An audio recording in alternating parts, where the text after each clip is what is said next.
And Daddy's not coming back, she told her daughter, until a knock at the door proved her wrong. The rain had been falling for 3 days straight when Maya finally said the words out loud. She was standing at the kitchen sink, hands submerged in soapy water, staring at nothing. Behind her, 5-year-old Lily sat at the small wooden table, a crayon drawing spread before her, stick figures holding hands beneath a yellow sun that didn't exist outside their window. "Mommy?" Lily's voice was soft, tentative. "When is Daddy coming home?" Maya's hands stilled in the water. She had been dreading this question for 8 months. 8 months since David had driven away in that rental car. 8 months since he'd called from somewhere in Nevada to say he couldn't do it anymore. Couldn't be a husband, couldn't be a father, couldn't be anything but gone. She dried her hands slowly on the faded dish towel, the one with the strawberries that had mostly washed away. Then she knelt beside her daughter's chair, brushing a strand of dark hair from Lily's forehead. "Baby," she said, and her voice cracked like thin ice. "Daddy's not coming back." Lily looked at her with those enormous brown eyes, David's eyes, which made everything harder, and Maya watched something shift in her daughter's face, not understanding exactly, something quieter, something that looked almost like acceptance, and that was somehow worse. "Okay, Mommy," Lily whispered. Then she picked up her blue crayon and carefully erased one of the stick figures by scribbling over it until only a dark smudge remained. Maya pressed her hand to her mouth and turned away before Lily could see her cry. The apartment was small. 2 bedrooms, a bathroom with a perpetually dripping faucet, a kitchen that smelled like the previous tenant's cooking, no matter how much Maya scrubbed. She worked double shifts at the diner 3 blocks away, leaving Lily with Mrs. Patterson next door, a kind woman in her 70s who watched soap operas and fed Lily too many cookies. Money was a constant weight. Maya counted it in her sleep, added and subtracted, robbed Peter to pay Paul, and woke each morning with the arithmetic of survival pressing against her chest. But they were managing. Barely, but managing. It was a Thursday evening in late November when the knock came. Maya was folding laundry on the couch, warm towels fresh from the building's shared dryer. Lily was playing with her stuffed rabbit on the floor, having a serious conversation about bedtime that the rabbit seemed to be losing. The knock was hesitant. 3 soft taps, then silence, then 2 more. Maya frowned. Mrs. Patterson always called before coming over. The landlord had a key and never knocked anyway. She set down the towel and moved to the door, pressing her eye to the peephole. A man stood in the hallway, mid-30s maybe, broad shoulders beneath a rain-dampened coat. He was holding something. A cardboard box, it looked like, and his face was turned slightly away, studying the number on the door as if to confirm he had the right place. Maya didn't recognize him. She opened the door just a crack, leaving the chain on. "Can I help you?" The man turned, and Maya saw his face clearly for the first time. There was something weathered about him, something tired in the lines around his eyes, but his expression was gentle, almost apologetic. "I'm sorry to bother you," he said. His voice was low, a little rough. "My name is Thomas Reeves. I just moved into 4B down the hall, and He lifted the cardboard box slightly. "I found this outside your door, thought it might be important." Maya looked at the box. Her name was written on it in familiar handwriting, her mother's handwriting, a care package probably. Her mother sent them sometimes, usually around the holidays. "Oh," Maya said, surprised. "Thank you, that's very kind of you." She unlatched the chain and opened the door wider to take the box. As she did, Lily appeared at her side, peering up at the stranger with frank curiosity. "Hello," Lily said solemnly. "Are you the pizza man?" Thomas blinked, then a smile softened his serious face. "No, I'm afraid not. Just a neighbor." "We never get pizza," Lily informed him. "It's too expensive." "Lily," Maya said quickly, cheeks flushing, "go back to playing with Mr. Rabbit, okay?"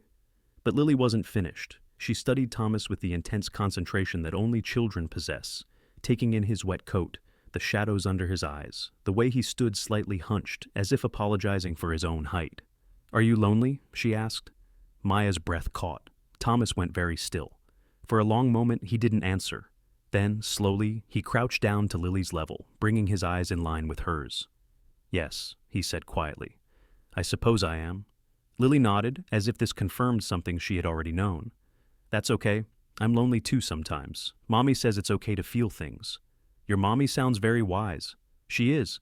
Lily reached out and patted Thomas's hand with her small palm, a gesture so maternal, so tender, that Maya felt tears prick her eyes.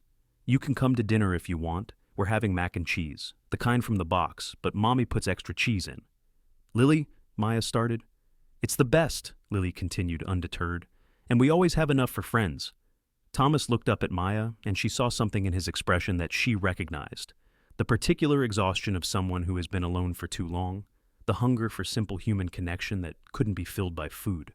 She doesn't have to, he began. Would you like to stay for dinner? Maya heard herself ask. The words surprised her, coming out before she could think better of them. It really is just mac and cheese. Nothing fancy, but there's plenty. Thomas hesitated. Maya could see him warring with himself, the instinct to refuse, to retreat back to whatever empty apartment waited down the hall versus something else, something that looked like hope. I wouldn't want to impose, he said. Lily tugged on his sleeve. It's not imposing if we want you here. That's what imposing means. I learned it from Mrs. Patterson. Despite everything, Maya laughed. It felt strange in her throat. She couldn't remember the last time she had laughed. She's right. Please, stay. They learned about each other in pieces over the following weeks. Thomas was a carpenter who had relocated after his wife passed from cancer 2 years before. They had been trying to have children when she got sick. He had thrown himself into work afterward, building furniture for other people's homes while his own remained empty. He learned about David in fragments, not from Maya, who never spoke of him, but from Lily's innocent observations. My daddy went away, she told Thomas one evening while he helped her with a puzzle. Mommy cried a lot, but she doesn't anymore. She says we're better now, just us. Thomas didn't ask questions, didn't offer opinions or judgments. He simply listened, and Maya found herself grateful for his silence. He started appearing more often, to help fix the dripping faucet, to install a shelf that had been leaning dangerously for months, to bring over soup when Lily caught a cold, homemade and steaming, in a pot that looked older than Maya. You don't have to do all this, Maya told him one evening, standing in her kitchen while Thomas repaired a cabinet hinge. I know, he said, not looking up from his work. I want to. Why? He was quiet for a moment, his hand stilled on the screwdriver. Because kindness is the only thing that's ever made sense to me, he said finally. My wife used to say that. That kindness was how we prove we're here, that we matter, that someone else matters. He looked at Maya then, and his eyes were gentle. You and Lily matter, and I haven't felt like I mattered to anyone in a very long time. Maya didn't know what to say, so she simply stood there, letting his words settle into the quiet spaces of her heart. The weeks became months. Thomas taught Lily how to use a hammer, a small one, appropriate for her size, tapping nails into a piece of scrap wood while she giggled with delight. He built her a dollhouse for Christmas, intricate and beautiful, with tiny windows that actually opened. Maya watched her daughter bloom under his attention. Lily, who had become so quiet after David left, began to laugh again, began to ask questions about everything, about wood and tools and why the sky was blue and whether rabbits dreamed. And Maya herself began to change too. The constant pressure in her chest eased. The mathematics of survival stopped keeping her awake at night, not because the money troubles had vanished, but because she no longer felt like she was carrying them alone. She noticed other things. The way Thomas looked at her, across the dinner table, the way his hand would brush hers when passing the salt, the warmth in his voice when he said her name. She was afraid to name what was happening, afraid to trust it. David had taught her that trusting was dangerous, that love was something that could be packed into a suitcase and driven away. But Thomas never asked for anything, never demanded, never pressured. He simply showed up, day after day, offering his quiet presence and his gentle kindness. It was spring when everything became clear. Lily had a school play, a small production of The Giving Tree, where she played a sunflower in the background, with 3 lines about growing toward the light. She had practiced for weeks, reciting her lines to Mr. Rabbit, to Thomas, to anyone who would listen. Maya sat in the small auditorium, saving a seat beside her. When Thomas slipped into it moments before the curtain rose, she felt something loosen in her chest. On stage, Lily delivered her lines perfectly. And when she looked out at the audience, her eyes found Thomas, and her face split into a smile so radiant that Maya had to press her hand to her heart. Afterward, outside in the soft evening light, Lily ran to them both. "Did you see me?" she demanded. "Did you see my lines?" "You were magnificent," Thomas said, lifting her into his arms. "The best sunflower I've ever seen." Lily wrapped her arms around his neck and hugged him tight. Then she whispered something in his ear, something Maya couldn't hear. Thomas's expression changed, softened into something vulnerable and raw. "What did she say?" Maya asked. Thomas looked at her. His eyes were bright. She asked if she could call me Daddy. Maya's breath stopped. I told her, Thomas continued, his voice thick, that she would have to ask you first, because you're her mommy, and that's your decision to make. Lily was watching them both now, her small face serious. Please, Mommy, she said. Thomas is here. He came back. He keeps coming back. That's what daddies do, right? They stay. Maya thought of David, who hadn't stayed, who had driven away and never looked back. She thought of all the nights she had told herself she was enough for Lily, that they didn't need anyone else. But maybe needing someone wasn't weakness. Maybe letting someone in wasn't the same as letting them hurt you. Maybe family wasn't just the people you were born with. Maybe it was the people who knocked on your door with a cardboard box on a rainy Thursday evening and decided to stay. Yes, baby, Maya whispered. If Thomas wants that, then yes.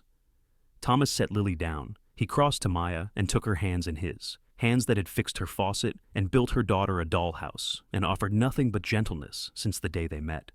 I want that, he said. I want to be here, for both of you, for as long as you'll have me. Maya rose onto her toes and kissed him, softly, there in the parking lot of the elementary school, while Lily cheered and clapped her small hands. A year later, they stood in that same parking lot after another school play. Lily was 8 now, taller, with Thomas's laugh and Maya's stubbornness. Maya wore a simple gold band on her finger. Thomas wore a matching one on his. The apartment down the hall was empty now. They had moved into a small house with a backyard where Lily could play and Thomas could build in his workshop. The dripping faucet was a memory. The loneliness was too.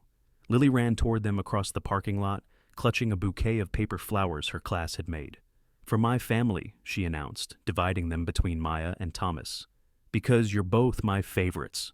Thomas lifted her into his arms, this child who had once asked a stranger if he was lonely, and in doing so had saved them all.